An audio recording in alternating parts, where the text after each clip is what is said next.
All right, everybody. I'm back. Good to be back. Good to be back. Do want to switch gears and do want to talk a little hoops because there was a little piece of news, not a good piece of news over the last couple days that really is worth visiting here for a few different reasons. And it comes from a player and a person that we have talked about quite a bit on this show. And unfortunately, we haven't had a lot of good updates as of late. And that is Emoni Bates, the former number one high school basketball player in America, reclassified last year, went to Memphis, all that good stuff, ends up at Eastern Michigan this summer. It's been a quiet few months. We haven't really heard from him. He commits. It's been quiet. And then all of a sudden, we did get actually a very sad story on Sunday night as Emoni Bates was arrested, pulled over in a car, gun possession, all that stuff. And to be clear, the lawyer says it's complicated. We don't have all the details yet. And when we do, he'll be exonerated. But what I would just say is this is another sad twist for a young man that had, the world in front of him. And I just, to be blunt, I feel bad, but I do feel like we need to talk about it. First of all, I know I've done this a million times, but let me give the quick backstory really quick for people who are either new to the show, don't follow this stuff as closely. This kid was widely regarded as basically the best high school player since LeBron early in his high school career. Now, I don't like labels like that, but it was placed upon him. And I will say, early on, I don't know if he lived up to the billing, but he was elite of elite of elite of elite. He was the Michigan High School Player of the Year. They play good basketball in the state of Michigan, especially at the high school level. He was the Michigan High School Player of the Year as a freshman. He was the Gatorade National Player of the Year as a sophomore in the 2019-2020 season, meaning for those of you who don't follow that closely, he beat out Cade Cunningham for that award. He beat out Evan Mobley for that award.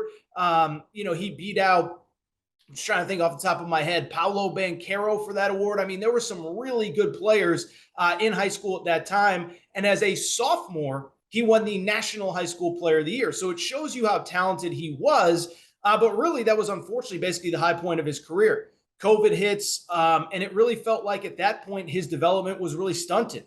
Comes out of COVID last summer, so not this past summer, but the previous summer of 2021. That's after his junior year. It becomes clear that not only is he not going to be the next LeBron or KD, but that he's not even the best high school player in his class anymore. Then stuns a lot of people deciding to enroll at Memphis rather than play his senior year of high school. He's falling down the rankings. So rather than working on his game, he decides to speed up the process and enroll at Memphis. That obviously does not work well. Is at Memphis for the year, but midway through the year, he leaves the team. Mysterious circumstances. There's this weird back injury, but he's got to go back to Michigan to get it checked out. Finally comes back to the team right around the NCAA tournament. They end up losing in the second round to Gonzaga. And then, of course, after the season, announces that he is going to leave the school.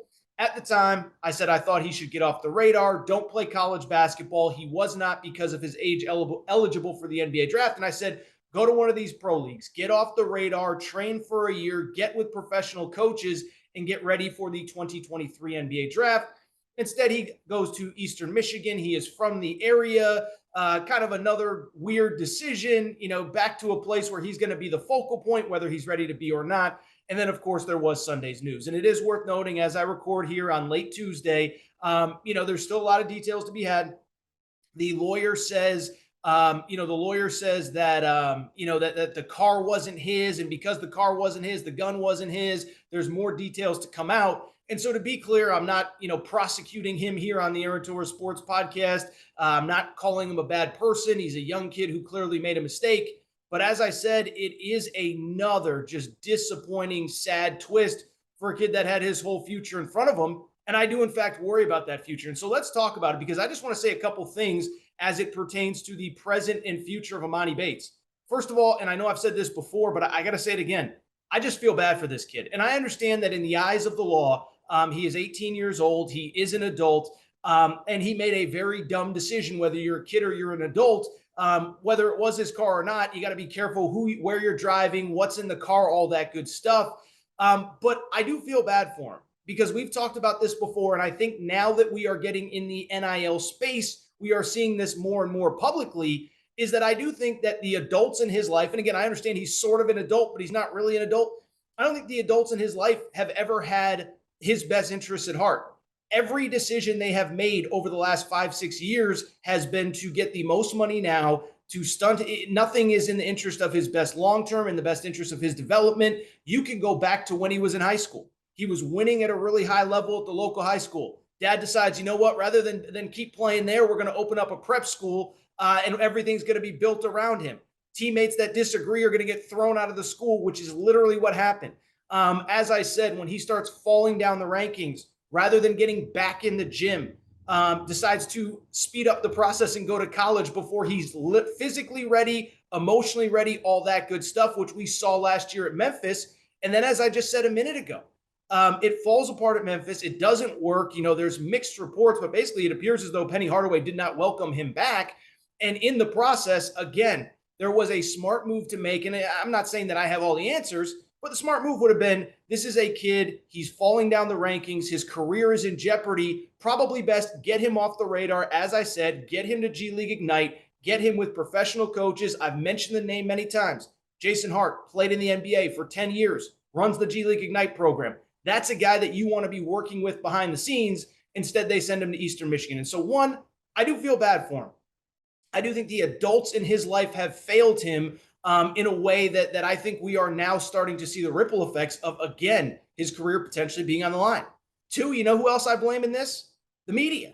I blame the media. I really do. And because one thing I have said about this kid, dating back to when he committed to when he committed to Michigan State as a sophomore, as a freshman, you saw these write-ups of he's the best since LeBron, he's the next KD. And I said, it is so ridiculous to put that label on any 14, 15, 16-year-old. And I can go through the list of all these guys that had similar labels at a very young age that did not live up to expectations through no fault of their own. You can't be putting labels on kids like that at 14, 15, 16 years old. It's not fair to them, and it's not realistic, right? Again, you want names? I'll give you names. There was a kid named Lenny Cook, who people said was incredible. I don't think he ever played in the NBA, was a year younger than LeBron. Got anointed at 15, 16 years old. Kid named Shea Cotton, go back and look him up, was a superstar as a sophomore, never played in the NBA. You go on and on and on down the list. You get anointed at 14, 15, 16 years old. Rarely does it work. As a matter of fact, I'll say this. The only guy that I can remember it really working out for is LeBron James, right? I mean, think about LeBron is the outlier. LeBron, everybody, whatever. But it's like you want to compare him to LeBron's a one of one. We've never seen anybody like LeBron. And I'll be honest, I don't think we'll ever see anybody like LeBron again who comes into the NBA and is awesome at 17, 18 years old. I don't think we're going to see that. And I think it's the media's responsibility to stop placing labels on these kids. Let them get through sophomore, junior, senior year of high school. I've said this before and I'll say it again. I don't even think we should rank high school players until after their junior year. There's too many things. There's too many variables that you can't account for. Some kids grow fast. Some kids grow slow. Some kids hit a growth spurt when they're 19, 20 years old. Some kids hit a growth spurt when they're 13 and stop growing. Maturity issues, all that stuff. And so to me, I do think this is partly on the media. They placed unrealistic expectations on him, expectations that nobody could live up to. And now we're seeing the trickle-down effect where, again, he's in a bad situation. It hasn't been helped by the adults in his life. And again, I just feel bad for him. Finally, what I would say, and this is probably going to be unpopular, and if NBA Twitter gets a hold of it, or if, the wrong people get a hold of it, I don't really care. This is a perfect example of why I would not change the one and done rule. And listen, I told you on Tuesday's show, I don't really care. My life doesn't change. College basketball is going to go on. And if you're a Kentucky fan, you're always going to love Kentucky. If you're a UCLA fan, if you're a Houston fan, if you're a Texas A&M fan, whatever. If you love your team, you're always going to love them. But what I said on Tuesday, this story is so applicable. I would not change the one and done rule because I don't think the answer to what ails the NBA right now is giving younger kids more money at an earlier age. Think about Emoni Bates. Emoni Bates had it all at 14, 15 years old, all the good and all the bad. He had all the hype. He had all the talent. There's no questioning that. All the hype, all the media coverage, and there's good and bad with that too. Emoni Bates has talked about the negative of it. Emoni Bates has talked about the people that would get in his mentions after a bad game, people that would DM him privately. He said at one point he wanted to quit. And so you're seeing the trickle-down effect of this kid very publicly is struggling with fame and accountability and all of the things that a lot of people with, and now you're doing it under a microscope.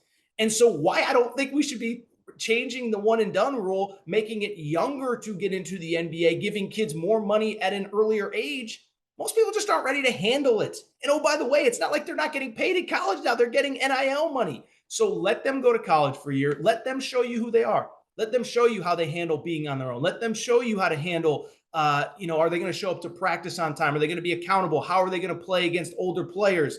How are they going to, by the way, handle money now that they're getting money at the college level? Let them do all that rather than just giving it to them at 17, 18 years old. I'm not going to change my opinion. My life doesn't change if the one and done rule gets changed. I'm just trying to look out for the best of basketball, for the best of the NBA and the best of college. And I do think for the NBA's purposes, that 1 year is good to show you how players handle playing against better competition, how they handle, again, being on their own and now handle getting money. And so I don't think let me put it this way as we kind of wrap the segment. We'll get to Tim Tebow here in a second. But as I just said, we're talking about a situation where you're potentially handing millions of dollars to an 18-year-old kid straight out of high school. And some are going to be Kobe Bryant and LeBron James, and they're going to handle it really well, and they're going to be a professional. It's going to be all about basketball. Not all of them are, though. And I just think, to me, it just cracks me up. When you're a business owner and you're making $1 million investment, my guess would be you want more information, not less. Yet the NBA apparently has decided that they want less information. So, I don't want to, beat a dead horse on the one and done stuff, whether it happens, whether it doesn't. My life doesn't really change, but I think Emoni Bates is the latest example of you give people too much too soon. You give people more than they can handle. It doesn't always work out well.